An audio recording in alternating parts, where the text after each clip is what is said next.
हाँ उसको वो अच्छा डांस था और उसको चीफ गेस्ट ने भी पसंद किया था। और मैं भी जब उस दिन रात में घर गया था तो वो गाना प्ले करके मैं भी उस पर डांस कर रहा था। मुझे कुछ स्टेप्स भी उसके याद हो गए थे। ठीक है, हर चीज़ में आगे रहना है, डांस में भी आगे रहना है, पढ़ने में भी आगे रहना है। बस कभी भी दूसरों को डिस्टर्ब नहीं करना है जीवन में। ठीक, कभी ऐसा नहीं करना है कि मेरे वजह से किसी दूसरे का नुकसान हो जाए। जो पढ़ना चाहता है ना उसको पढ़ने देना है, जो खेलना चाहता है उसको खेलने देना है, जो कुछ नहीं करना चाहता है उसको कुछ नहीं करने देना है, छोड़ देना है। ठीक है, और खुश रहना है, मस्ती से रहना है, बस थोड़ा डिसिप्लिन में रहना है ताकि हमारे वजह से किसी और को परेशानी ना हो। आप लोगों की क्लास से कई बच्चे हैं जो बदतमीजी कर रहे हैं, बदतमीजी करते हुए उन सब रिकॉर्डिंग आया है। अब वो क्लिप सुन के घर उनके माता पिता के पास भेजे जाएंगे और उनके ऊपर कार्रवाई की जाएगी। देखिए क्या क्या पढ़ना है हम लोगों को। एक किताब मेरे पास है न्यूट्रिशन इन प्लांट वाली, और दूसरी किताब जो होगी वो इनोवेटिव क्लास 8 वाली होगी। हम एक ऐसा टॉपिक उठाते हैं ना जो दोनों के लिए कॉमन हो, आधा घंटा मन से पढ़ेंगे इसको।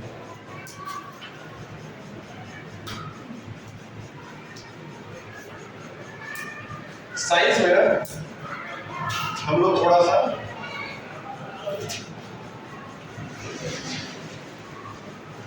फिजिक्स पढ़ेंगे। ठीक, साइंस को कितने पार्ट में बांटा गया? फिजिक्स, बायोलॉजी और सही है। उसी तरीके से जब बच्चा क्लास 8 में जाता है तो एटलीस्ट उसको ये पता होना चाहिए कि उसका जो सिलेबस है उसमें बायोलॉजी, फिजिक्स, केमिस्ट्री। एक अच्छे बच्चे की पहचान क्या है कि उसका सिलेबस उसको याद हो।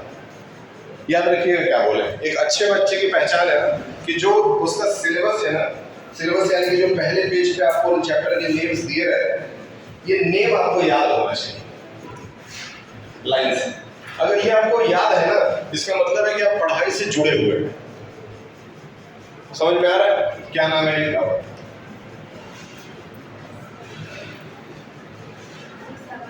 सबा। पहले आप यहां पढ़ती थी, बैठे। ठीक है, तो सबा जी ध्यान दीजिए पढ़ाई। करना क्या है कि इसमें हम लोग को सिलेबस में बांटना है कि कौन सा चैप्टर हमारा फिजिक्स में जाता है, कौन सा केमिस्ट्री में जाता है, कौन सा बायो में जाता है। तो बेसिकली बायो पहचानना तो बड़ा आसान होता है, जिसमें हम लोग लाइफ साइंस पढ़ रहे हैं, प्लांट पढ़ रहे हैं, एनिमल पढ़ रहे हैं, वो सारा बायो में चला जाता है, कोई बड़ी बात नहीं है। फिजिक्स और केमिस्ट्री को छांटना थोड़ा सा टफ हो जाता है। चलिए कुछ चैप्टर्स के नाम हम लिख रहे हैं, आप हमको बताइएगा कि वो किस कैटेगरी में जाना चाहिए। ठीक, पहला नाम है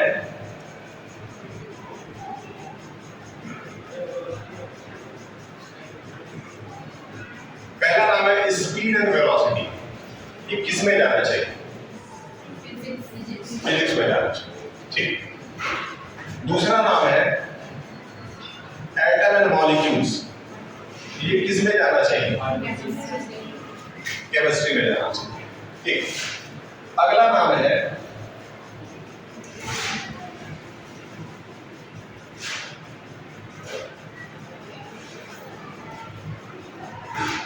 थर्मोडायनेमिक्स। ये शब्द आप पहली बार सुन रहे होंगे। ये शब्द है थर्मोडायनेमिक्स। देखते हैं ये कौन बता पाता है। ये क्लास में तुम लोग ये राजा मंत्री चोर सिपाही भी खेल रहे थे क्या? बताएं क्या लगता है थर्मोडायनेमिक्स किस पे जाएगा? बायोलॉजी में नहीं जाएगा। ये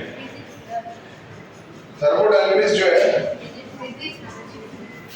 वो केमिस्ट्री में जाएगा, याद रहे। अब एक सवाल बता रहे हैं, देखते हैं कौन बताता है। ये जो बता देगा वो कोई बड़ा काम नहीं करेगा। अब मुझे पता है कि इसको बताना बड़ा आसान है, लेकिन बहुत लोग इसको गलत ही बताएंगे। ये चैप्टर है ना बायोमॉलिक्यूल्स। क्या लगता है ये तीनों में से किस में जाना चाहिए? तीनों में से किस में जाना चाहिए? हाँ, बायोलॉजी में जाना चाहिए, क्योंकि बायो लगा है तो बायोलॉजी में जाना चाहिए, जबकि ऐसा है नहीं, ये केमिस्ट्री का पार्ट है। ठीक है, हम लोग के इंसानी शरीर के अंदर जितने केमिकल रिएक्शंस होते हैं ना, उनको बायोमॉलिक्यूल्स के अंदर पढ़ा जाता है। एक चैप्टर और पूछते, देखते कौन सही बताता है। ठीक, एक चैप्टर है जो कि मैं ले रहा हूं क्लास 9 से। ठीक, ये 9th का एक चैप्टर है, देखते कौन जज करता है सही।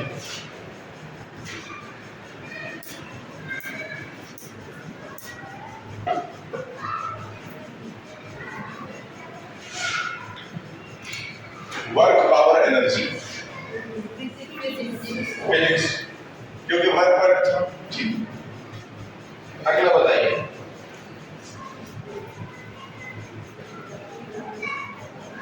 अगला इलेक्ट्रिसिटी। वेरी गुड, मतलब थोड़ा बहुत जो बेसिक स्तर पे जो आइडेंटिफिकेशन ऑफ सब्जेक्ट्स है, चैप्टर्स है, वो आपको होना चाहिए।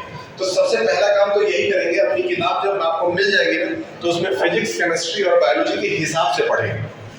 ठीक, ये नहीं कि चैप्टर नंबर 1 से शुरू किए और 14 तक लाइन से पढ़ रहे हैं, नहीं। उसमें जो फिजिक्स का पार्ट है वो अलग पोर्शन होना चाहिए केमिस्ट्री का, और इसी तरह से 7th का भी होना चाहिए।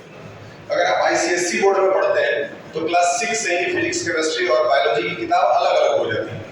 लेकिन जब आप पढ़ते हैं सीबीएसई में तो ये लोग अलग नहीं करते, ये लोग सीधे अलग करते हैं कब? 9th में जाकर। लेकिन आपको पहले से ही पता होना चाहिए। आगे बढ़ते हैं। अब एक बात बताइए,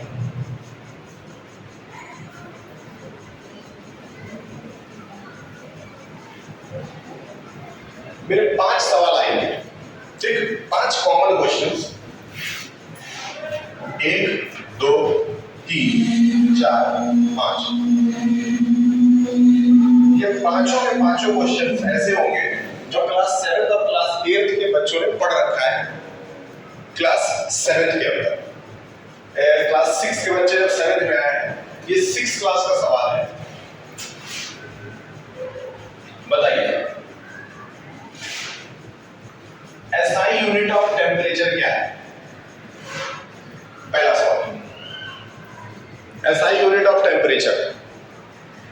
5 में से 4 सवाल आप लोगों ने मिलकर के सही बता दिया।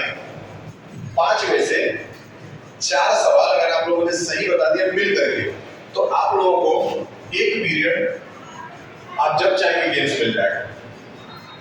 5 में से 4 सवाल सही बताना है। बताइए, एसआई यूनिट ऑफ टेम्परेचर क्या है? टेम्परेचर का एसआई यूनिट क्या है?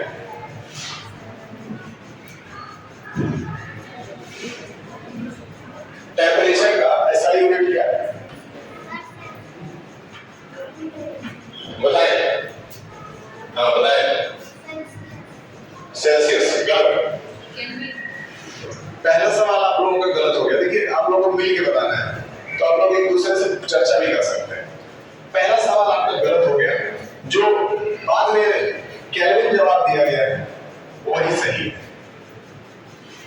हाँ, फिलहाल वहां रख दीजिए और बैठ के पढ़िए।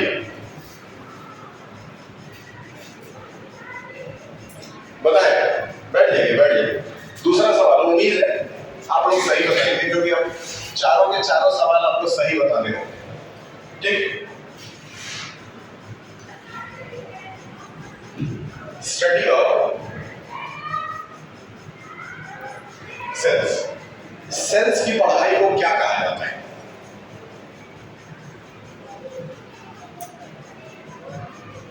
Study of cells. दूसरा क्वेश्चन। चलिए एक सवाल मैं और आपको पढ़ा देगा।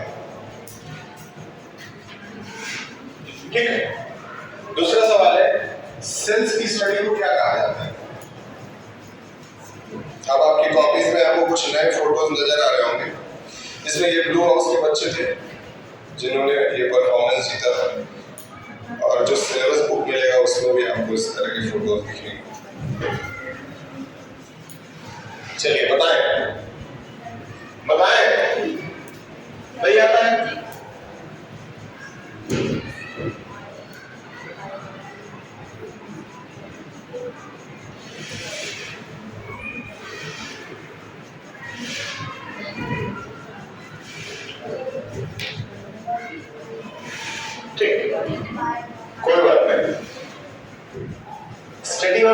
को साइटोलॉजी कहा जाता है। अगला सवाल, अब अगला सवाल जो होगा वो केमिस्ट्री से होगा, ठीक।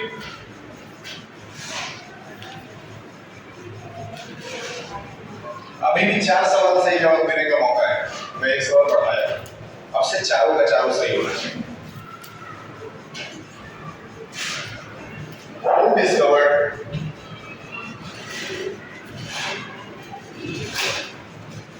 who has given first atomic theory? सबसे पहली बार एटॉमिक थ्योरी किसने दिया? इस सवाल का जवाब आपको पता होना चाहिए।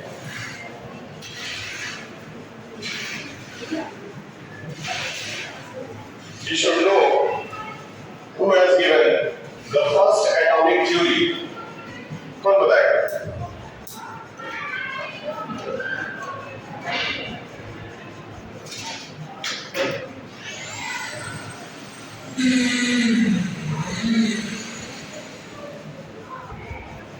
किसको नहीं पता है? याद रखिएगा, जॉन डेल्टन ने किया। जॉन, क्या ये नाम आपने कभी नहीं सुना? कोई बात नहीं सुना है तो और ज्यादा मन लगाइए पढ़ाई में। अगला सवाल,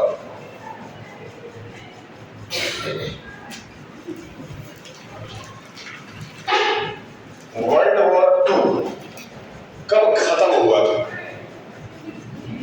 ये सवाल तो बहुत अच्छा सवाल है, नॉर्मल।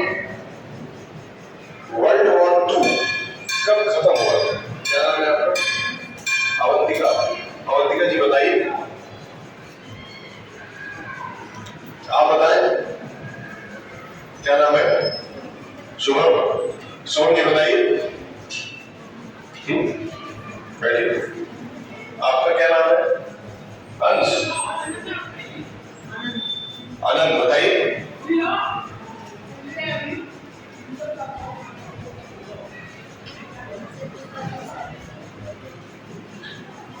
बैठिए। 1945 100% सही जवाब है इसका। चलिए एक सवाल तो आपका सही आया, 1945 इसका सही जवाब है। बैठिए। अगला सवाल, बैठिए।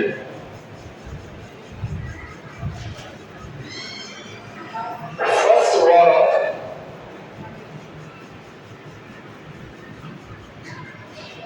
इंडिपेंडेंस कब हुआ था भारत के अंदर? First war of independence India के अंदर कब हुआ था? कॉमन क्वेश्चन है। ये चीजें जो है ना नॉर्मली लोगों को सुनाई देती है, कोई भी ऐसा क्वेश्चन मैं नहीं पूछूंगा। फर्स्ट वॉर ऑफ इंडिपेंडेंस है, ऑफ इसमें नहीं लगाया गया।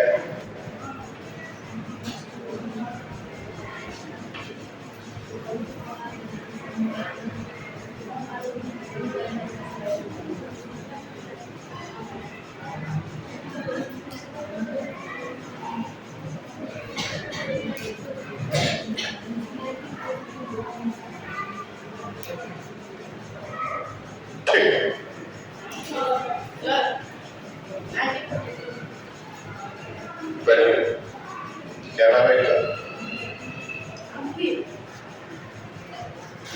1857 1857 की क्रांति। लास्ट क्वेश्चन, आप सब्जेक्ट सेलेक्ट करें, किस सब्जेक्ट से सवाल पूछा जाए?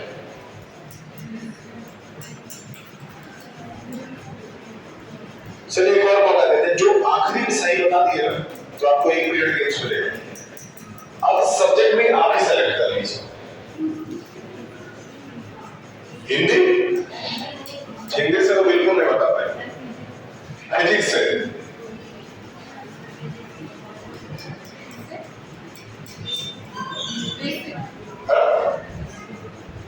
सब्जेक्ट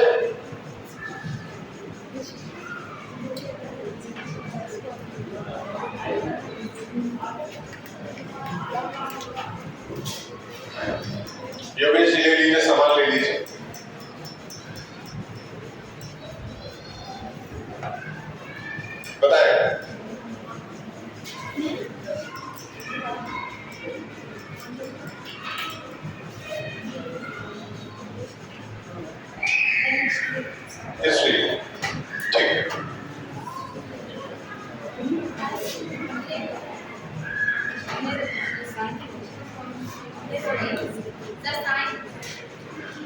साइंस,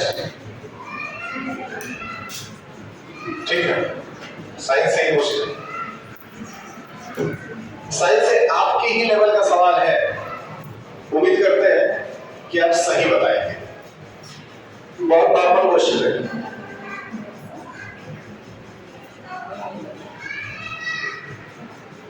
एक ऑब्जेक्ट है ए, ध्यान से समझिए, एक ऑब्जेक्ट है जिसका नाम क्या है ए, वो इस डायरेक्शन में दौड़ रहा है, इधर से इधर की तरफ दौड़ रहा है, ठीक है। जबकि दूसरा ऑब्जेक्ट है बी, अच्छा क्लास में दे,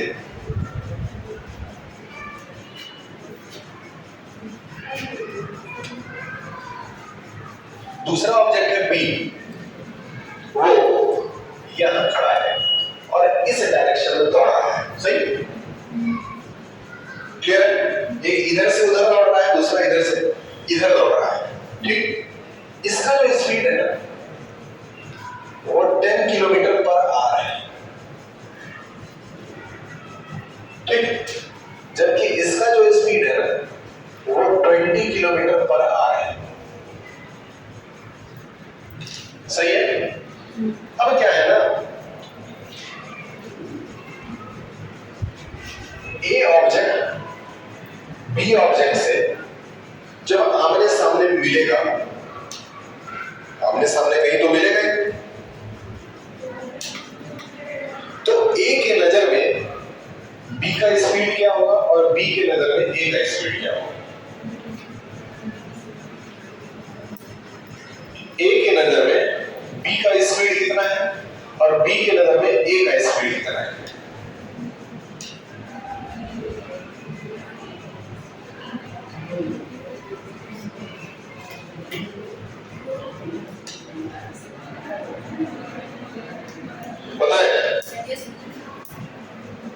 सबसे पहले बताइए ए के नजर में बी का स्पीड कितना है? 20, और बी के नजर में ए का स्पीड कितना है? 10, ठीक है ना? देखिए सवाल बहुत कॉमन है, ये भी इसी क्लास के हैं। कहां थे बेटा?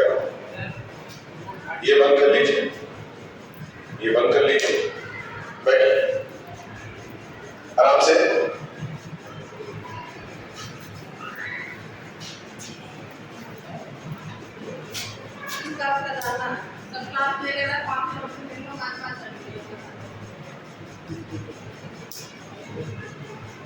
आप लोग पढ़ना चाहते हैं, सवाल का जवाब दीजिए।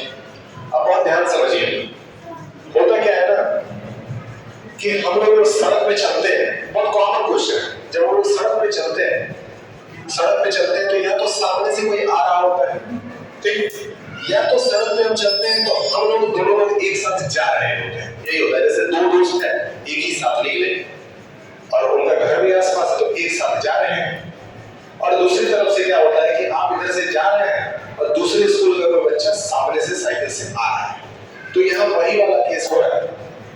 अब एक कॉमन बात बताइए, आप किसी ट्रेन में बैठे करके जा रहे हैं और सामने से एक ट्रेन आ रही है, उसमें एक आदमी बैठा है, ठीक है, और अपने ट्रेन में आप बैठे हैं। जब आप उस ट्रेन को देखेंगे ना तो जो स्पीड है आपके ट्रेन की और उसके ट्रेन की, वो दोनों स्पीड एक दूसरे से जुड़ जाएंगे अगर वो सामने सामने से आ रहा है,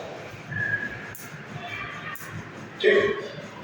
बहुत ध्यान से समझिए, एल्बर्ट आइंस्टीन ने इस चीज को बताया कि जब दोनों ऑब्जेक्ट एक दूसरे के अपोजिट डायरेक्शन से आ रहा हो तो हमेशा स्पीड को क्या कर दिया जाएगा?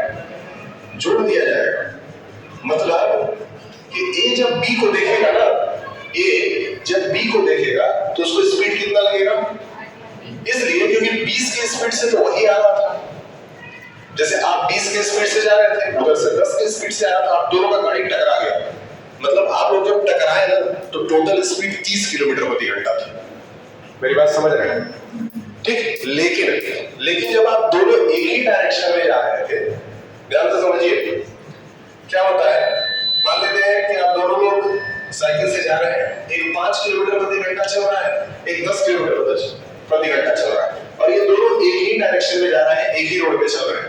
इस केस में स्पीड हमेशा माइनस कर दिया जाता है। ठीक, बहुत ध्यान से समझिए कि आप साइकिल से जा रहे हैं, साथ में आपका दोस्त भी साइकिल चला रहा है ना, दोनों चल ही रहे हैं, लेकिन एक दूसरे को आप जब देखेंगे तो बिल्कुल बगल बगल में देखेंगे, यानी तो बगल में चल रहा है। लेकिन वही कोई आदमी अगर दूर से आप लोगों को देख रहा होगा ना, तो उसकी नजर में आप बहुत तेजी स्पीड से जा रहे हैं, लेकिन एक दूसरे की नजर में आप तेजी स्पीड से नहीं जा रहे हैं। जस्ट लाइक आपके हाथ में कोई मोटरसाइकिल है या लड़कियों के हाथ में स्कूटी है, आपके सामने कोई गाड़ी चला के जा रहा था, आपने उसको क्रॉस कर दिया। जब आप उसको क्रॉस करके आगे जाते हैं, उस कंडीशन में क्या होता है, आपको उसकी स्पीड से ज्यादा स्पीड बढ़ाना है, तभी तो आगे निकलेंगे। तो कहने का मतलब है कि अगर आप 10 की स्पीड से वो चल रहा था, 5 की स्पीड से चल रहे थे, तो आपको क्या करना है, 10 - 5 करना है। मतलब अपनी स्पीड को अगर आप 5 किलोमीटर और नहीं बढ़ाएंगे, तब तक आप उसको क्रॉस नहीं कर सकते। इसी से रिलेटेड एक और कॉमन क्वेश्चन पूछ रहे हैं, देखते हैं इस बार आपका दिमाग काम करता है कि नहीं करता। देखिए, दिमाग काम करना चाहिए।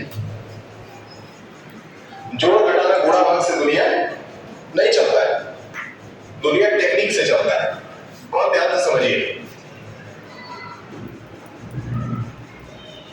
यहां क्या है, एक बिल्डिंग है और उस बिल्डिंग पे एक आदमी खड़ा है जिसका नाम है ए। ध्यान से समझिए। ठीक, इससे कुछ दूर पे एक तरकुन का पेड़ है। पेड़ जैसे कुछ बना दे रहा हूं, समझ जाइएगा, हो सकता है प्रॉपर ड्राइंग नहीं। एक पेड़ है, ठीक है। इस आदमी और इस पेड़ के बीच में 20 मीटर का डिस्टेंस है। कितने का? 20 मीटर का। अब क्या है, यहां से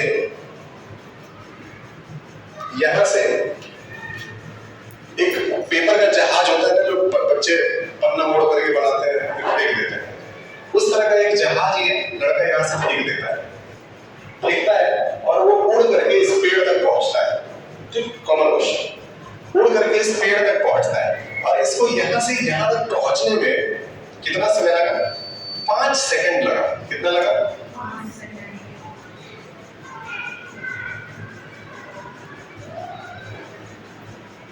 तो बताइए कि जहाज किस स्पीड से उड़ रहा है?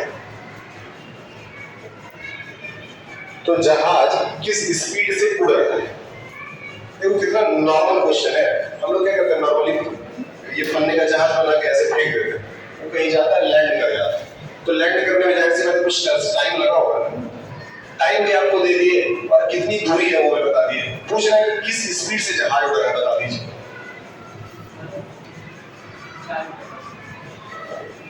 इनका कहना है कि जहाज जो है वो 4 मीटर पर सेकंड से उड़ रहा है। अच्छा, जब हम स्पीड निकालते हैं तो स्पीड निकालने का फॉर्मूला क्या है? स्पीड निकालने का फॉर्मूला क्या है? स्पीड निकालने का फॉर्मूला है डिस्टेंस अपॉन टाइम। डिस्टेंस कितना था? 20 मीटर और टाइम कितना था? ठीक है, आंसर कितना है? 4 मीटर पर सेकंड। देखिए कितना सिंपल और कॉमन क्वेश्चन है। अगर ये नहीं आएगा ना तो काम नहीं चलेगा। अब एक बात बताइए, ये रीजनिंग का सवाल है।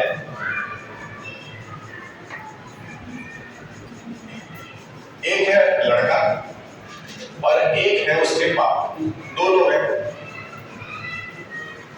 ठीक है। पापा जो है ना वो लड़के से 3 टाइम्स बड़े हैं। कितने टाइम्स? 3 टाइम्स बड़े हैं, ठीक, नॉर्मल क्वेश्चन। लेकिन बीच में इनकी माता जी भी तो है, ठीक। तो ये इन लोगों का बन गया ट्रायंगल। अब हो क्या रहा है दरअसल कि माता जी जो है ना, माता जी पिताजी से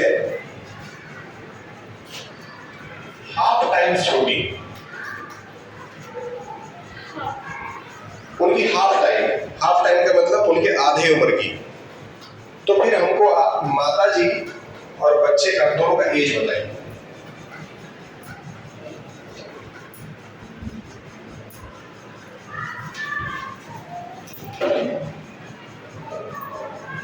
ठीक, सवाल में एक प्रश्न और है।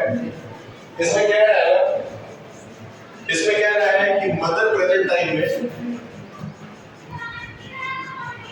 40 साल की है। अब देखते हैं कौन कौन बता लेता है।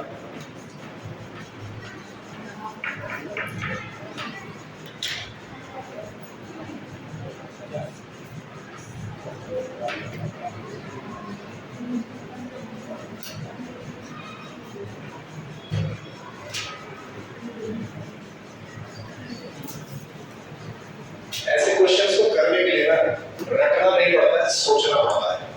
ठीक है, और जब भी आप कुछ सोच रहे हैं ना तो समझ जाइए कि आपके ब्रेन का डेवलपमेंट हो रहा है। जिन बच्चों को पढ़ाई में इंटरेस्ट है उनकी बात कर रहे हैं। अगर कुछ सोचना पड़ रहा है तो इसका मतलब है कि उस समय बुद्धि आपकी बढ़ रही है। और जिस हाथ से आप लिखते हैं, अगर आप राइट हैंडेड हैं तो राइट वाले ब्रेन में दबाव बढ़ रहा है, और जितना ब्रेन में दबाव बढ़ता जाएगा ब्रेन उतना ही अच्छा डेवलप करेगा। जस्ट लाइक कि जब एक्सरसाइज करते हैं तो मसल डेवलप करता है। बताएं, अब ये तो सारा क्वेश्चन जो है वो बिल्कुल सिंपल है।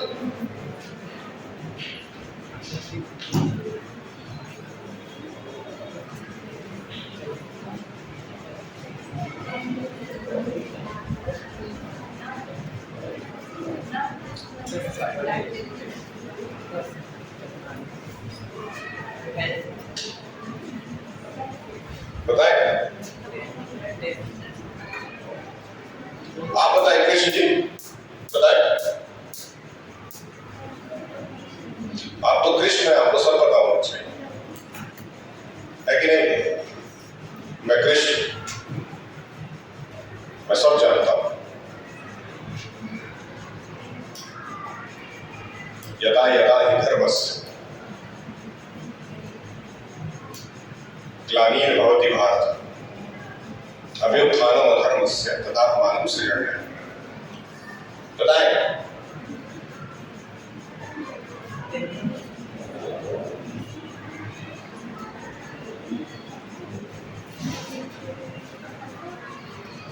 नहीं आता है? देख बैठिए और सोचना सीखिए। साफ साफ बोला है कि फादर जो थे ना, फादर उनसे हाफ एज की उनकी माता जी थी। ठीक, तो इसका सीधा मतलब है कि अगर मदर का एज कितना है, 40 साल है, तो फादर उनसे दो गुने है कि नहीं है? बताएं, तो 80 साल के तो पिताजी हो गए। कुछ किए इसमें डायरेक्ट तो लिख दी। अब कह रहा है कि जो फादर थे ना, वो बच्चे से 3 गुना बड़े थे। तो बच्चा कितने साल का है? 3 गुना बड़े थे। 50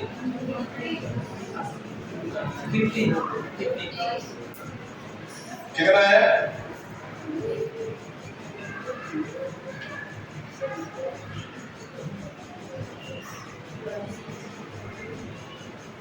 कितना है?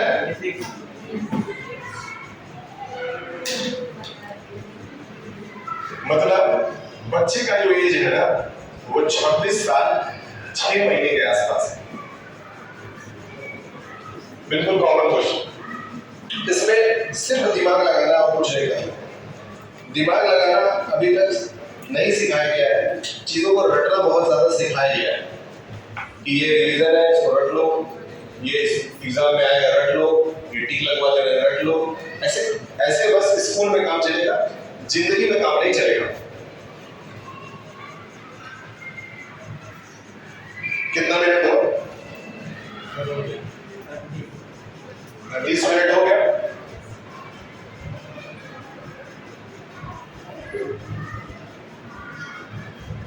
चलिए एक लास्ट क्वेश्चन करिए फिर छोड़ देते हैं। इस बार उम्मीद करते हैं सही बताएंगे।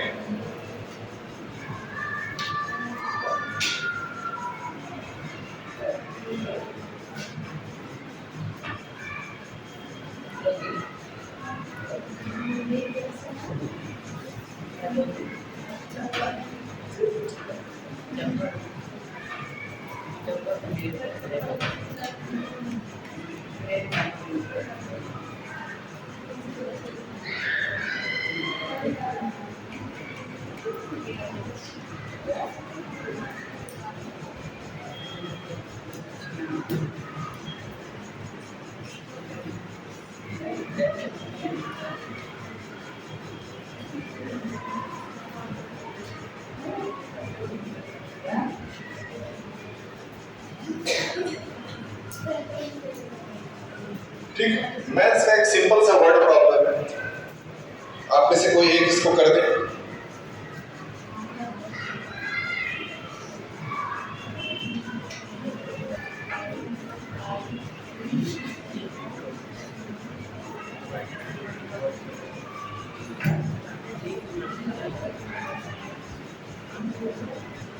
चलिए बताइए।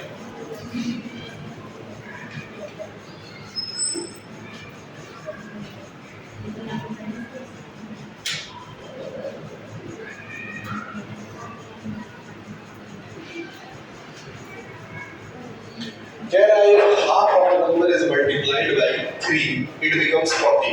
इक्वेशन में बता सकता है?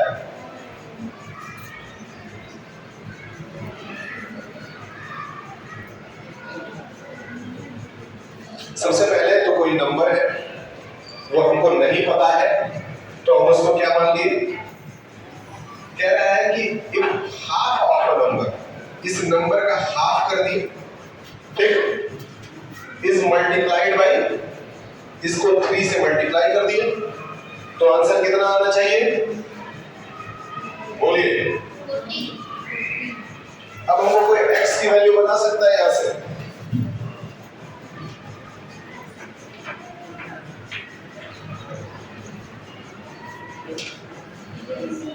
कोई x की वैल्यू बता सकता है?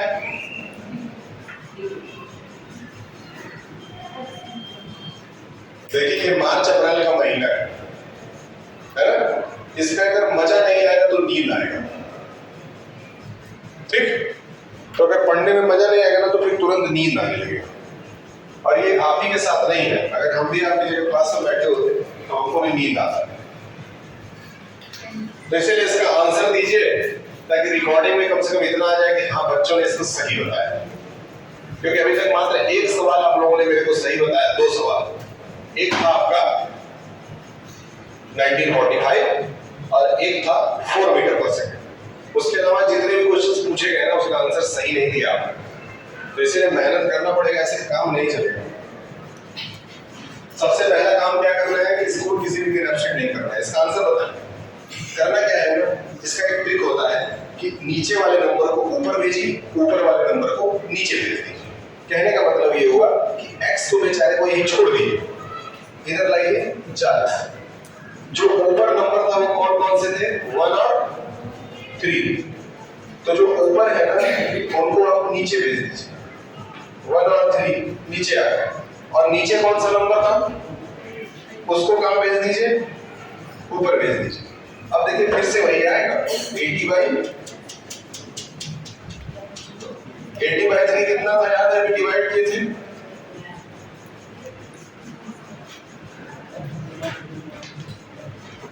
याद रहेगा, ठीक है। फिर से अगर किसी दिन आपके टीचर नहीं आते हैं तो ऐसे ही कुछ क्वेश्चन आंसर हम लोग फिर करेंगे।